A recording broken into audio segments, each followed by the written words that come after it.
Have you ever laid down on a comfy couch with a realistic fire going on in the background, thinking to yourself, damn, I wish there was some sexy Star Wars YouTuber that would just sweet talks my ear holes with a bunch of Star Wars lore? Well, today's episode might just be for you. I've got a special episode where we break down some of the biggest and baddest fights in the Star Wars universe, ASMR style. Both me and my beautiful girlfriend talk about some of the things that we loved and a lot of the things that we would change in some of the most memorable fights in a galaxy far, far away. Without further ado, let's take it to the streets. Welcome back to a brand new episode of Blore and Mandalore. I am your host, Jeremy Blore, and this is my co-host, Tia. Geonosis. Yeah, she has a last name. Yes. She doesn't have a middle name. No. My middle name is Harrison. Jeremy Harrison Blore. My last name may be Blore. Well, so we're going to do a little bit of an ASMR video for you today. Shh. Listen to the ocean. So today we're going to do a little bit of a special episode. We're going to be doing an ASMR of a heroes versus villains. Now, Yes. my beautiful girlfriend here has only seen peak Star Wars. She's only seen the prequels and Rogue One. Oh my gosh. Oh my gosh, that's so crazy. He's crazy. Yeah. But, I think there's a lot of fights to go on about with that one, and then also to talk about later on. The one thing that I wanted to say with this one was, well, how did the fights go, and how do you think they should have gone? Based on the result, based on the character. How do you think the fight should have gone? It's just something that, a lot of people have their own headcanon when it comes to Star Wars. I don't, to be honest. No, but do you understand what a headcanon is? No. So headcanon, it's an ASMR. No. Yeah, So, a headcanon is basically where you think that something is going a certain way in your head, but it's not actually what it's like in real life. So Right. a lot of people want to retcon the sequels because they don't like the sequels. So in their headcanon, the sequels don't exist. Yeah. Oh. So it's it also can be smaller things. Oh wait, ASMR of a boat. That was pretty good ASMR. Yes. Yeah, it was beautiful. So basically, the fights that I wanted to go through today, that is, we should do a party boat. You should. Sorry, we should. We should. Okay, so the fights that I wanted to go through today, realistically, are going to be a lot of the ones that my beautiful girlfriend here has seen. Let's start off with the Phantom Menace. Okay, this is Duel of the Fates. Everybody knows Duel of the Fates. Whether you know it from the music, you know it from the iconography, or just the characters itself. The iconography. What is it? So it's it's a very iconic fight, but it's also talking about the stage. It's talking about everything, setting, characters itself, like Darth Maul. So, whether it be any of those different factors, Duel of the Fates, or you've heard of it before. Now, do you remember what happened in Duel of the Fates? No. You need to remind me. That's okay, that's perfectly fine. So, in Duel of the Fates, Obi-Wan Kenobi, a young Padawan, Obi-Wan Kenobi, was fighting off against Qui-Gon Jinn. Who's that? So Qui-Gon was the tall, greyish hair Liam Neeson. And he basically saves Anakin from Watto, the guy's This is the first movie. Yeah, the first movie. This is the very first movie. So this is when you see Darth Maul ignite his two lightsabers. Yeah, Anakin's tiny. Yeah. And it's the fight where you see Darth Maul go tsh, tsh, right? And he ignites both sides of his lightsaber, and it's yo. I don't know if I remember that. You will remember it. Go on. You do. You'll remember it when we talk about it. Okay.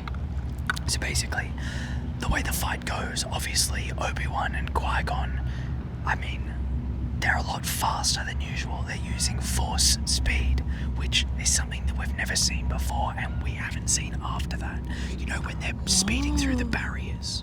Yeah, that goes like this, and then there's that one point where Qui-Gon, he's meditating in front of Darth Maul, where the barrier is. There's only a thin barrier between them, and he's meditating in front of him to basically show, I'm not afraid of you. Oh, I love that. That's probably my headcanon, saying that he's not afraid, but I mean, I don't think he was. But I mean, according to Star Wars lore, this is the first time that the Jedi had seen a Sith for thousands of years. So this was a really, really big moment. A lot of the High Council didn't actually believe Qui-Gon when he was saying, hey, you know, here's this boy, and we got him after, you know, we illegally gambled this child, legitimately. Jeez. And then they go, well, you know, he goes, well, I actually fought a Sith, a guy. He was a Sith Lord. And then they go, no, that's not possible. Ki Adimundi. He goes, oh, it's the guy with the big long head. Yes. Yeah. He was ugly. He's so ugly. He's so ugly. I'm so sorry. He looks like a very... Looks like you. Thank you. He looks like an elongated testicle. So he does. Poor guy. Poor guy. Unless you like elongated testicles, then great guy. Yeah. The right guy for you. So basically, I mean, a lot of that kind of stuff has changed now with the Acolyte, and that's why I wanted to bring up this fight. Now, Tia hasn't seen the Acolyte, so she hasn't been swayed by different ideas. But in the Acolyte, they basically fought a Sith, Kamir, the guy with the toothy face, right? I've talked about him in previous episodes. He was the helmet that was on one of my covers of that video that did really well. Yeah. So he was a Sith Lord. Yes. And Ki Adimundi, he was there at the time when it happened. So in the first movie? No, in the Acolyte, which is set 100 years before everything even happened. I know, it's wild. So it's like they're kind of trying to retcon everything. Anyways, beyond that, this fight, it was a wild fight. It was, you know, literally the biggest fight that anyone had ever seen since the original trilogy. Wow. I mean, but mainly because there was no content, except for like small cartoons and Caravan of Courage and all that kind of stuff, and the Battle for Endor, shit movies. But they're so bad. I won't subject you to them. Don't worry. Anyways, and basically, like, this was the fight of all fights. The movie itself was pretty tame. Like, The Phantom Menace was definitely setting up for something that was so much bigger. A lot of people's favourite movie. But this fight... Wait, what? A lot of people's favourite movie was The Phantom Menace? Oh, yeah. Tia hated it. Hated it. Yeah, I did not like it.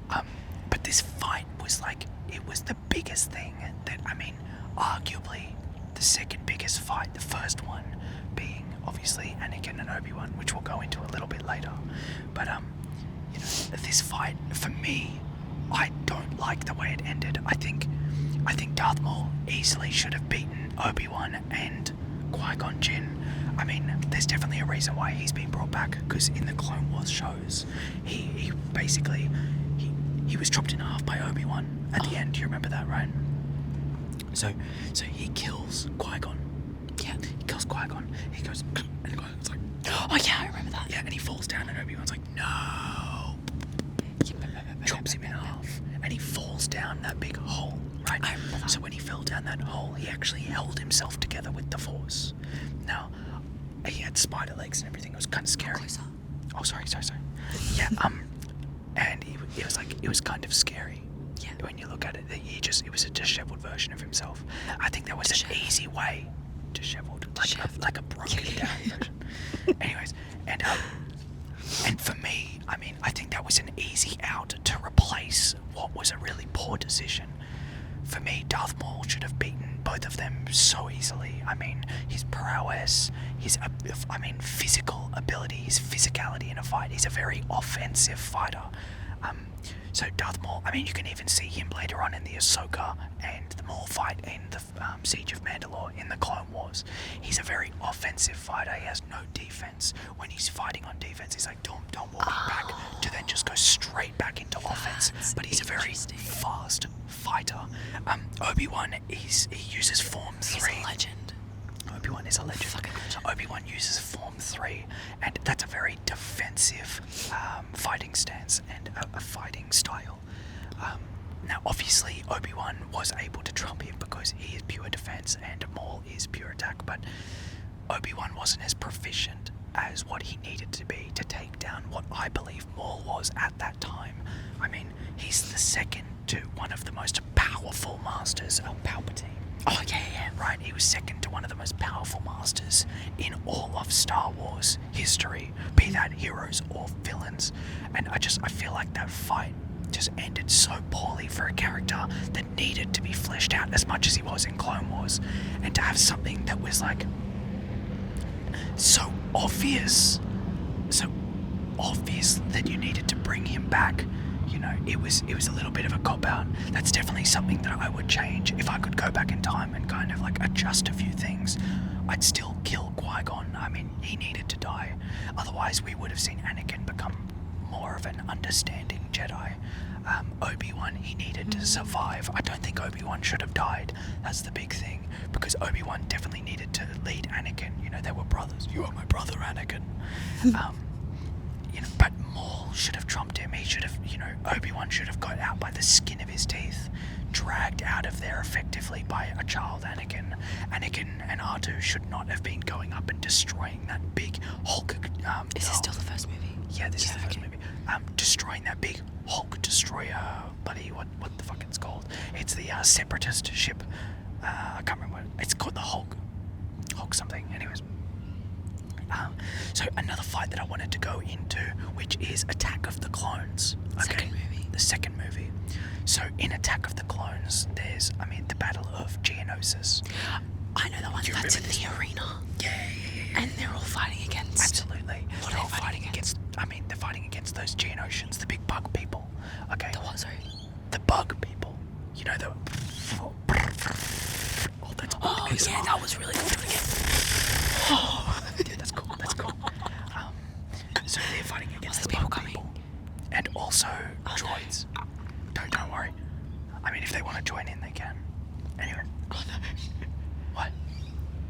I think they turned around. Yeah, that's fine. Okay. Yeah, I read that one. That was really fucking cool, to be fair. That was really cool. It was really cool. So they were fighting against those Geonosians. They were also fighting against like a bunch of different, just like in an arena. Why were they doing that again? Well, because Dooku wanted to lead them all in there. Because Dooku knew that if he trapped... Oh, sorry. Dooku knew that if he trapped Anakin and Obi-Wan and Padme, that they would send a lot of Jedi in to go save them because they were both young and very powerful within the Jedi Order. Okay. So he lured them in for a trap, and it was a great trap. It worked. But there was a specific fight that I think was completely wrong. I think it should have ended completely differently. Now, this was a fight with Jango Fett and Mace Windu. Okay. Do you know Jango Fett? He's the guy in the silver armor. You know him. Mm-hmm. You know him, okay? Mm-hmm. And Mace Windu is Sam L. Jackson with the purple lightsaber. Yes. Okay. So you remember the fight? He just goes up and he basically chops him in half. Oh yeah. And chops his head off, and then he's done. Yeah. I don't like that. I don't like that. Mm-hmm. Jango Fett, lore-wise, in the comics and everything, he has one of the most powerful Mandalorians and a famed Jedi killer. Jango Fett is way too powerful to be able to go down to someone. Mace Windu is fantastic. He took down Palpatine. He's an incredible warrior. But I feel like that matchup, he didn't need to die. Yes, it's probably because I'm a huge Jango Fett fan and I don't really like Mace Windu as a character. Why does he have purple? Yeah, that's kind of cool. So he has a purple lightsaber because when they were filming, George Lucas was talking to him about the big scene, and he was showing they had a previs. It's called previs, where they showed like a brief animation of what it's going to look like, so that they can film it. Oh yeah, cool. Yeah. So he had the whole arena, and there's all these guys with blue and green lightsabers. Yeah. And he goes, I can't see myself. Can you give me a purple lightsaber so I can see myself? Wait, what? Seriously, I'm not even kidding. He literally just asked. He just goes, hey, can you do it? It's Sam L. Jackson. Yeah, fair enough. So he was just like, so George Lucas goes, I don't know, come back to me. And he goes, alright, pick up your lightsaber. Purple. It's so cool. It's so cool. Now, I love Samuel Jackson. I just think when it comes to Jango Fett, like Coleman Trebor, he's the dinosaur Jedi. Everybody jokes about him being the most powerful in the universe. I mean, he was a strong Jedi, and he died almost instantly from Jango Fett. The only reason why Jango died was because of his jetpack. Now, I mean, I do think that if they face off against each other head to head, what's that? Sorry. He died because of his jetpack in. Yeah. So when he got hit by a big beast. Is this like later? Go closer. Later. No, so this is in the big arena. No, this is in the big arena. When he got dropped off, this is right before it, right? So he got hit. So Mace Windu was being chased by this beast, okay, that had already had one of its horns cut off, and he was being chased by this beast. I remember that. Yeah, and he basically turns it around, and it gets lured in by Jango Fett. He sees Jango, and he just goes, and it goes, rah, and it runs at him, and it tramples over him, and you can see. I remember that. You can see throughout the whole thing his jetpack is sparking. Okay, I mean it's the little spark things. effect. A spark was. So his jetpack was sparking, and basically it meant that he couldn't escape when Mace Windu came. I feel like that fight could have been so much better. They gave him a much better fight when it was with Obi-Wan Kenobi. They were really evenly matched, and Obi-Wan is he's a really strong Jedi. It's not something that I expected to see from someone as talented as Jango Fett. I prefer the father of Boba Fett, the right-hand man of Vader, to go down in a better style, not just to fall, to collapse. Now I understand why he did it, because it's the same kind of running joke that jetpack sucks shit. Now, she hasn't seen the original trilogy, but just for the people at home, in the original trilogy, on Jabba's barge, Boba Fett was fighting Luke Skywalker, and he basically wrapped him up in the grapple hook. Luke cut his grapple with the lightsaber, and Han Solo, while he still had a little bit of blindness from the carbon freezing, he was trapped in carbonite. Is that a big block? Yeah, it's a big block. You've seen in the Mandalorian. Yeah. And he was trapped in that, so he's blind, and Han turns around and goes bang, and he knocks Boba on his jetpack, and he fucking the jetpack up, right? Anyways, Boba dies because the jetpack failed, and then even Cobb Vanth, later on in the Mandalorian, when Cobb Vanth was fighting the Great Dragon, he used Boba Fett's same armor. He used the same jetpack, and the Mandalorian hit his jetpack, and it went whoosh, which I thought was a really cool nod, but I think it's just such a cop-out, you know? It's a funny thing, but I think it's funny later on with Boba Fett and Cobb Vanth. I just don't think that Jango Fett should have had it. For someone who literally started the largest army that Star Wars had ever seen, the biggest army in the galaxy, the clones for the Jedi. I mean, Jedi Master Cypher Diaz created this army, but it was with Jango Fett's DNA. So it's just, I really didn't think that fight went the way it should have. Another one that Tia would know is, probably one of the last fights that we'll go into is the Obi-Wan and Anakin fight on Mustafar. Yeah. You know this one. Yeah. This is the most famous fight in all of Star Wars. Everybody has theorized for years and years and years. I mean, what if he did this? What if he did that? It's pretty iconic, to be fair. It's so iconic. Yeah. People who don't know Star Wars know that fight. You know what I mean? They make birthday cakes. You know what's so crazy? They had to force Anakin and Obi-Wan to slow down while they were doing it. What? Because it was they were doing it too fast. Really? Yeah. George Lucas had to be slow down. What? Because you're doing it too fast, we can't catch up. That's pretty cool. So they're That's good as well. Keep going. oh, sorry. Anyways, and then it was oh, da, da, da, da, da, and then yeah. That was pretty cool ASMR. Anyways, yeah, so good. Yeah, it was beautiful. That fight itself, do you want to have any comments on the fight? What you liked about it? It was. Don't worry about what you don't like right now. I remember it was so late at night. Yeah. I fell asleep just before this, and you like shook me awake. I did. Oh, ASMR car alarm. Is that my car? Have you heard your car alarm before? No. It sounds like a Suzuki. Sorry, technical difficulties there. The car alarm went off. Okay, so. Yeah, I remember you shook me awake, and I was like, what the fuck's going on? And then it was pretty fucking cool. I don't even know how long it goes for. It doesn't go for that long. It's probably like 5 minutes. Yeah, because I think I fell asleep after that. As a fight itself, it went for a long time. Like, Yeah. a lot of the fights in Star Wars probably go for about 30 seconds to a minute of actual fighting, which is why the TV shows, they kind of flesh it out a lot more.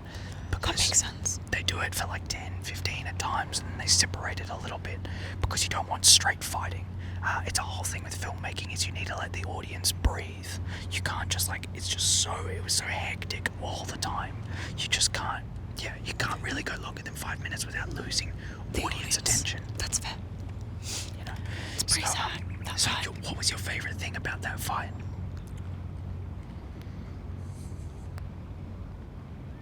Fuck, I actually don't know. To be fair, all of it was pretty perfect. Yeah, it was actually really good. It's a very sad fight. It's a sad fight. It's very sad. The only thing that I would say I would change when it comes to this fight itself, I mean the ending when Obi-Wan, he doesn't finish the job. I mean, I understand why he didn't do it. No, I do understand why he didn't do it. It's the whole, well, you know, I mean, this is me being very nitpicky. Like I'm doing an episode on like the fights, right? I have to be nitpicky. I would not change a thing. But if someone had a gun to my fucking head or a blaster, because we're in Star Wars universe right now, if someone had a blaster to my head and they basically said, if you don't change one part of the fight, I'm going to kill you, I would change the ending. I would make Obi-Wan think that he killed him much better. Like, Hold on, as in like Obi kills Anakin. well, Obi-Wan left him dismembered and falling into the lava That's going, fucking oh, disgusting. you know, he's probably going to die. But But I would have done it a different way where it's like, it was very much so, there is no way of telling that he would If he have was alive or dead. I Yeah. get what you're saying. Do you know what I mean? Like, I would have gotten him to finish Pretty the fucking job. gruesome. It was, but it needed to be more gruesome. I feel like that whole end of Revenge of the Sith needed to be so much more MA15 plus. Is Like, it MA? It's M, I believe. Really? I believe, yeah. Well, I mean, there's no swearing, there's no nothing, that's true. right? So, just those fight scenes itself, I think that he needed to finish the job better. It should have been so much more violent. What's really cool, though, in Revenge of the Sith is one fight that I would say this is kind of like a little bit of a hidden one, but a lot of the fans would understand this. It's just something more for you and for the people who maybe haven't watched it in a while. When Yoda was saying to Obi-Wan, he goes, "Hey, look at this. I have proof that Anakin Skywalker was the one who did this." And there's clips of Anakin, and he's basically walking through kids going, That's fucked. That was so fucked. but that was in the recording. So that was actually a fight that Nick Gillard, the guy who was he was basically the director of all action and all that kind of shit, right? He choreographed the fights. What a cool job. Nick Gillard, he put out that whole sequence, and they filmed that whole sequence. It was meant to be so much bigger. That was meant to be in the temple, other than the Master Skywalker, what are we going to do? Oh my god, that was so sad. That was so fucking sad. When he did that one, it was meant to be on top of that, like a holy fuck, this is what Anakin's doing to all these kids, and you see him slicing through them. Now that George Lucas shrunk it down, I personally think that should have been in there. I mean, I'm definitely one for things being more gruesome. I mean, we just watched Deadpool vs Wolverine. Yeah, that was fucking. That was gruesome. That was I love really movies like that. Like, I love when they're super, super violent and super vicious, because it like a lot of action. I love a lot of action. But when it comes to Star Wars, if you're doing the action, go all out. You know what I mean? That's something that I would definitely do if I was a director. I would make it like, you know, the Acolyte said, "Oh, you Such know, a guy. yeah, yeah." I mean, if you looked in between my legs, you wouldn't think it. But but It's true. It's true. You need a microscope. But no, I haven't had any complaints so far. What are you talking about? Say some more. Giggle.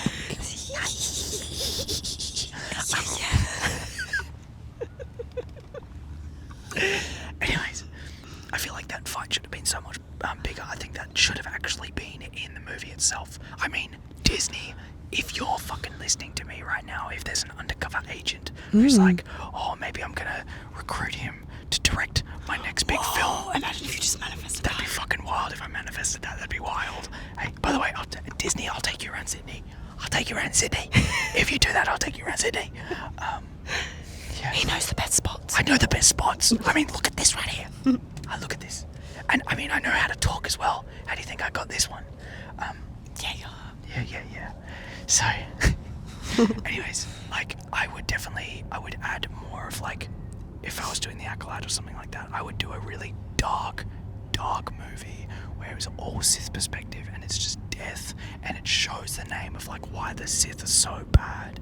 Make it something completely on the opposite end. You don't have to make it all dramatized, like, no, but I'm just a Jedi. Yeah, no. I'm a Sith, I'm gonna kill you. You know, it's like, you're fucking poof. Yeah. Like, main character's dead almost straight away and you go, what the fuck?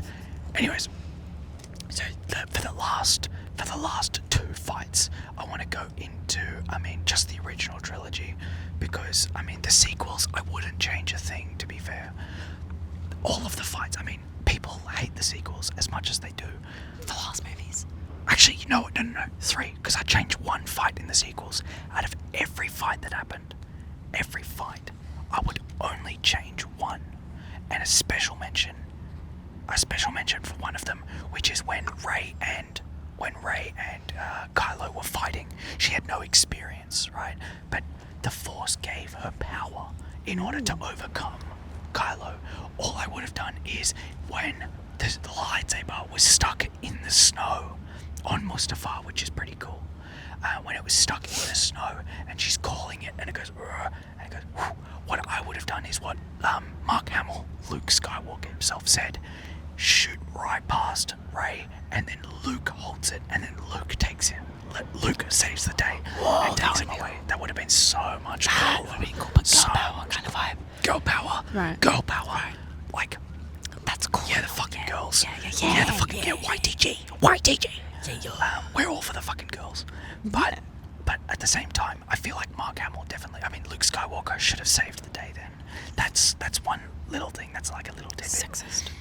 Exactly. Talk about you. Oh shit.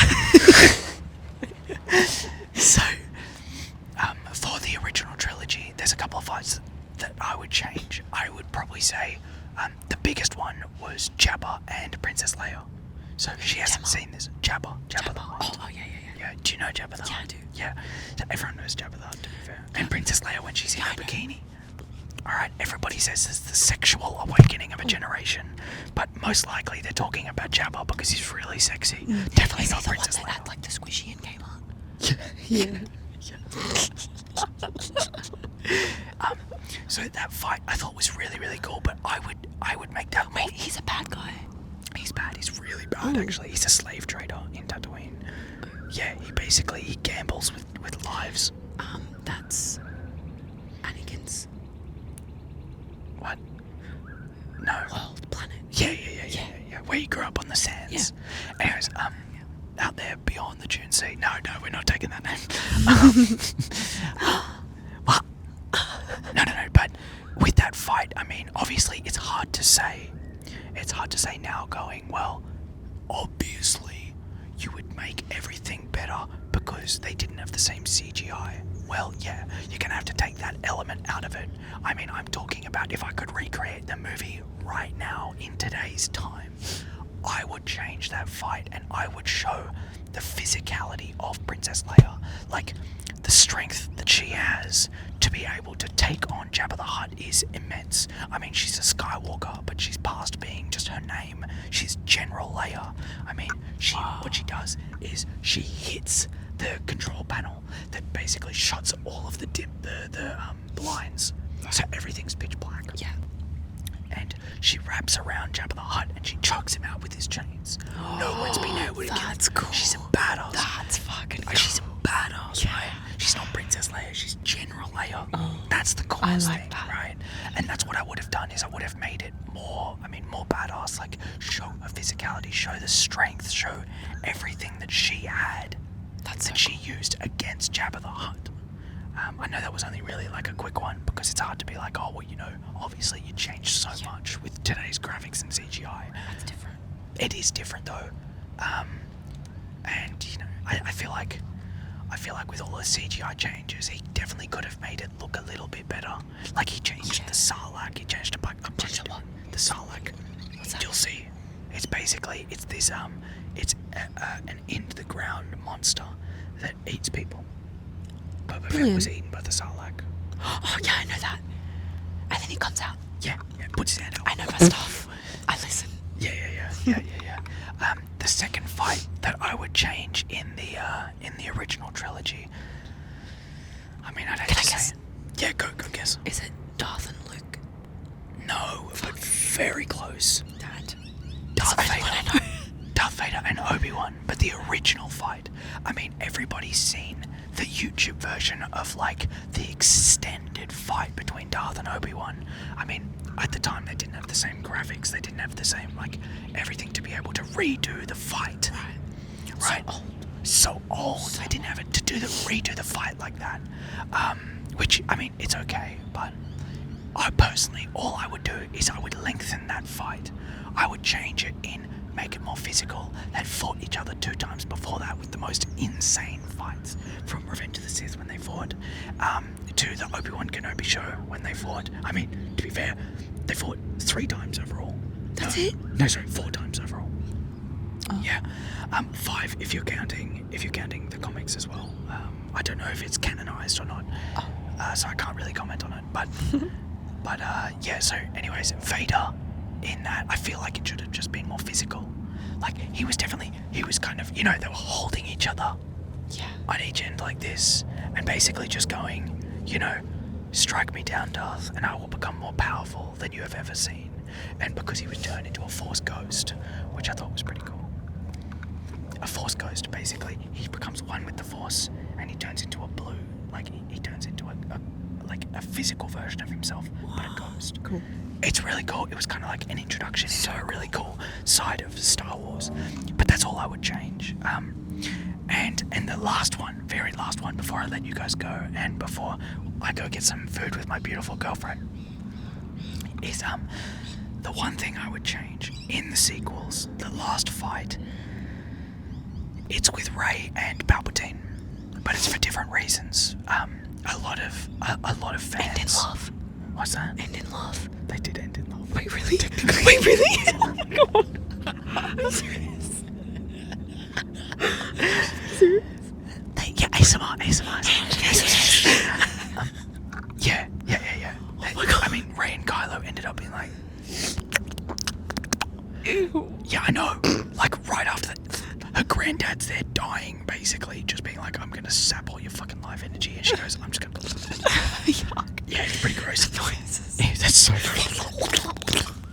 Anyways, in that fight, I loved it. I loved that Rey used both Leia's and Anakin's slash Luke's slash her own, I guess, lightsaber in order to be able to block the lightning that Palpatine was shooting her way. It's a really cool effect. It was one of my favorite scenes ever. But they basically, she reached up to the sky. She was knocked out, right? She looked up, and it went all the way up into the sky and all the stars. And it was the voices of every Jedi that had been before. Get up, Rey. I've got fucking chills. Like, get up, Rey. You can do this. Take the fight to him. You know what I mean? And she basically gets up and goes. Do that again. Sorry. Wait, can you hold it a second? Whoa. Hey. Oh, sorry. What? What's wrong? Turned it on. Fuck. No, don't worry. It goes like this. Oh, yeah, that's cool. That's ASMR. That's ASMR. We're gonna put you to bed. Yeah, we're gonna put you to bed right now. Anyways, and yeah, so in that fight, all I would do is I would I would turn the voices into Force ghosts of the actual people who are talking to Rey. So there was an edit on YouTube. I mean, I can't claim this for myself. I didn't make this idea. Basically, someone did a YouTube of Anakin's Force ghost in the end, basically blocking all of the lightning that Palpatine was shooting. But, you know, I love that idea. Yeah, that sounds pretty cool. I love that idea. But, I mean, it doesn't really work because Force Ghosts can't really hold it. But if they used all of the power of every Jedi, like all of them popped up, and then basically put their arm on, like, arm in arm, kind of like an avatar thing, you know, where it's like they all pop up, you know, it's like boom, boom, they're all kind of like fanning out in a big triangle. And all hands, and like Anakin's hand, and then Luke's hand, or Leia's hand, because Leia was Rey's better master. And then basically everyone connected off of them, going back in time. And then she used that power to go poof, you know. I feel like that would be sick. that'd be so much cooler, right? So much cooler. There's a scene like that in the Vampire Diaries, not to completely switch it, but it's true. It's actually true. Obviously, the Vampire Diaries, we have to watch it. I just want to finish with like a little bit of fan questions. Yeah. But it'll be quick. Did you write them down? Yeah, I wrote them down. Oh. So I put out on my Instagram on Wednesday, I said, what fight should you, or do you think should have ended differently? Ashton Sharrett, fucking love him. He says, Luke vs. Rey in TLJ. Like, yeah, I get that. I get that. It's hard because Luke should have just been a completely different character. TLJ? The Last Jedi. Oh. Tia Galanos said, our fight last night. Yeah.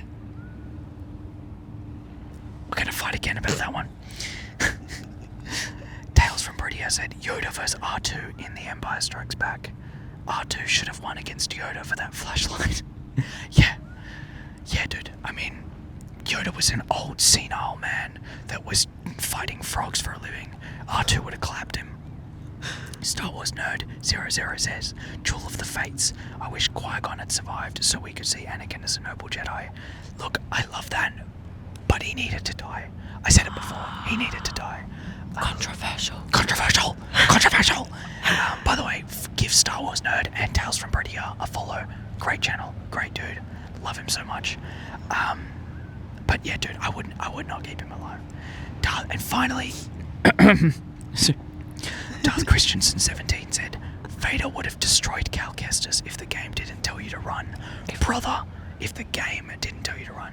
So this is Jedi Fallen Order, one of the best games that EA has ever created, to be fair. Yeah, dude, I feel you with that one. Like, but I mean, it's a game. What are you going to do? I mean, canonically, because the games are technically canon, Cal Kestis is one of the strongest Jedi that's ever been created. So if that helps you in any way. But guys, from me and my beautiful girlfriend, my Thank you so co-host, much. Tia Galanos. Shut your eyes. Give her a follow on Instagram. She's so beautiful. Hey, ASMR. I love you all. Thank you so much for being here. Thank you so much for watching. I hope maybe even you're asleep right now. Yeah, shut your eyes. Shut your eyes. Listen to the noises. Yeah.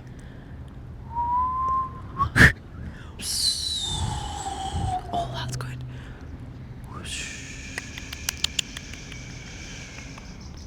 I'm the sheep. I'm the sheep jumping over the fence. No. Count the sheep. Go. You can't while I do. Oh. 1. 2. 3. We're all asleep. Let's play Sleeping Lions. I love you all. Have a good one. I'll see you in the next one. Bye.